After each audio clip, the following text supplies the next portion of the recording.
Hey guys, it's Dee from DeesDivineGuidance here for the sign of Aries for September of 2020. If this is your first time to my channel, I want to say welcome. I'm a spiritual empowerment coach and healer, and I help women heal from toxic relationships. In this video, you're going to get what spirit needs you to know for the month of September. If you haven't already, I do have a challenge coming up starting September 21st, which is 3 days to clearing your manifestational blocks. So if you are having trouble manifesting, using the law of attraction, even if you're having trouble bringing in a new relationship, anything like that, I'm going to go over during the 3 days, the different types of blocks, what you could be experiencing, why you're experiencing them, and how to get over them. Okay. So you can sign up with that in the description box below. And I also do, by popular request, have my 21 days to opening and accelerating your psychic abilities course starting October 1st. Forgive my puppy who decides to play with his toy right now. Where's your bone? Go get your bone. That starts October 1st, and you can find that in the description box below as well. All right, so let's go ahead and see what's going on for you for the month of September. I'm trying to distract him with something else. Okay, here we go. We've got the Two of Swords, which is kind of feeling stuck. So this could definitely be a good challenge for you, especially if you're feeling blocked, stuck, blinded in some way. Now, she's got two swords in her hand. She's not tied. She can easily remove this blindfold. However, it's still there. So again, this month of September, you might be feeling that block. You might be feeling like they're showing me like it's right at your fingertips, like something is right there. And please remember, these are general readings, so take what resonates and leave what doesn't. You can check out your other signs, moon and rising as well. Okay, but realize that everything is working out the way it should be working out. You just might not be able to see it. So in the beginning of September, we've got the Queen of Wands, we've got the Ace of Swords, and the Two of Wands. Now, this is telling me, I feel like you might be stepping into your power here. You might be gaining some confidence, but there's going to be a decision that you're going to have to make. Like, are you going to go this way or are you going to go that way? And it's like that confidence has now opened these pathways for you in the beginning of the month. So, the full moon was there, so therefore that might have brought some stuff up for you about really kind of gaining that confidence, seeing yourself for who you really are instead of what people have said that you are, and kind of now you've kind of laid the foundation to have two different ways to go, and it's like deciding on which that's going to be. Now in the middle of the month, we've got the Queen of Pentacles, and maybe that's why this Two of Swords is here as well. It's like you've got a decision to make this month, and you're not really sure. You might feel stuck. You might feel blocked. You might feel like you don't know which way to go. You've got the Queen of Pentacles and the Moon card, followed with the Death card. So, if you want that security, if you want that abundance, if you want that being able to just surrender and trust the universe, there's some healing that needs to be done with this Moon card. There's shadows that have to come up. There's things that need to be worked on in order for you to get there, because you've got this Death card here, which is like this transformation. So what they're making me feel like is with this Two of Wands, one way is a safe way. The other way is a way that you feel as though you might not be able to do it. You might not be good enough. There might be some imposter syndrome where you feel as though, you don't have enough experience. You're not as good as everybody else. So we have to battle that. We have to heal that. We have to go in the past and see where that's all coming from, because there has to be a transformation. And then I love this, ready? So as soon as you can deal with those shadows, as soon as you can, so that'll be a little before the challenge, but definitely a challenge would be good for this. But as soon as you do that, you have the Magician, you have the Four of Swords, and the King of Swords.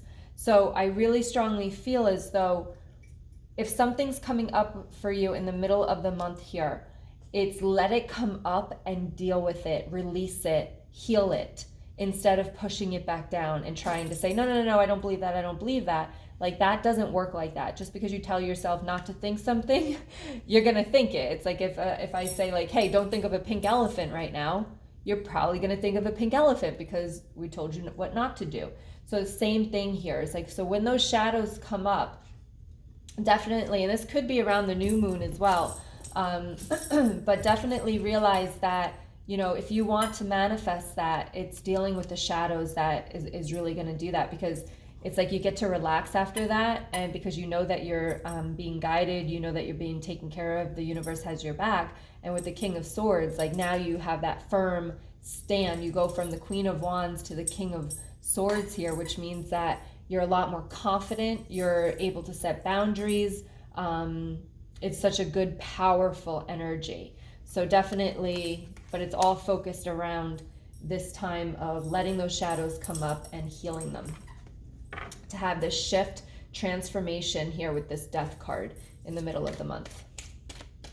Let's see what other messages we have.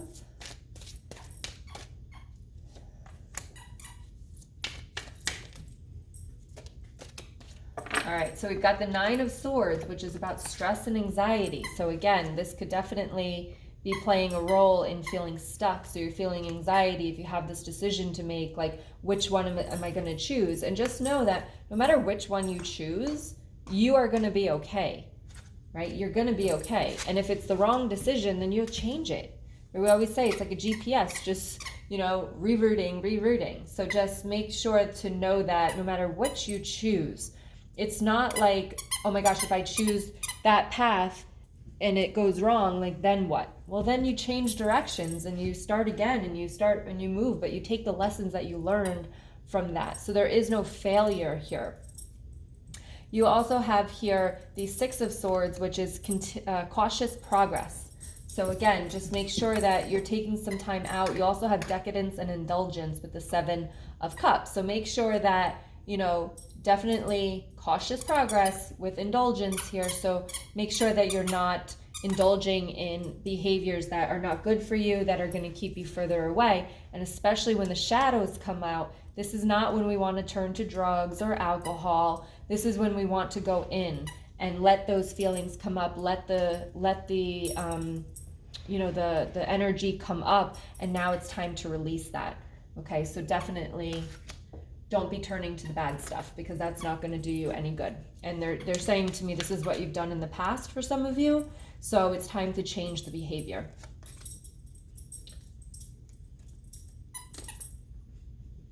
Okay. All right, so we also have here, don't make assumptions, and it says, be yourself around others. It says the biggest assumption that humans make is that everyone sees life the way we do. We assume that others think the way we think, feel the way we feel, judge the way we judge, and abuse the way we abuse.